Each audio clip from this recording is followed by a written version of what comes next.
चल दिया दिल तेरे पीछे पीछे देखता। গত কয়েকদিন ধরে দেখতেছি সবাই বোতল নিয়ে তারপরে উপর দিকে পানি দিয়ে, মানে ওটা হচ্ছে ট্রেন্ডিং একটা ভিডিও। তো আমি ওই ভিডিওটা দেখতেছি আর ভাবতেছি আমিও করব। তো যেই ভাবছি সেই বোতল একটা নিয়ে বসলাম।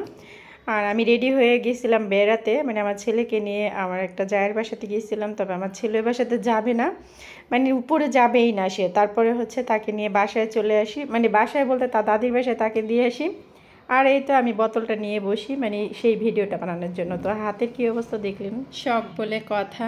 আর এটা হলো তারপর দিন। ওই ভিডিওটা কিন্তু আমি একদিনে বানাতে পারিনি, যদিও ভিডিও কোনো সুন্দরের কোয়ালিটি কিছুই হয়নি। তারপর ওই দিন বোতলের ছিদ্র করতে করতে সময় লেগে গেছিলো, পরবর্তী তার এনার্জি ছিল না। আর তারপর দিন আসলাম ছাদে ভিডিওটা কমপ্লিট করার জন্য। আর যেহেতু খোলা আকাশ ছাড়া ভালো লাগবে না ভিডিওটা, আর ভিজেও যাবে ঘরে বানালে। আর এখানে দেখুন ড্রাগন ফ্রুটসগুলো কি সুন্দর পেকে আছে। আমি আবার একটু দেখলাম, আপনাদের সাথেও একটু শেয়ার করলাম। আর এত মজা লাগে আমার কাছে ড্রাগন ফ্রুটস। আমাদের হচ্ছে বাসার ছাদে অনেক গাছ, মানে অনেকগুলো হয়েছে।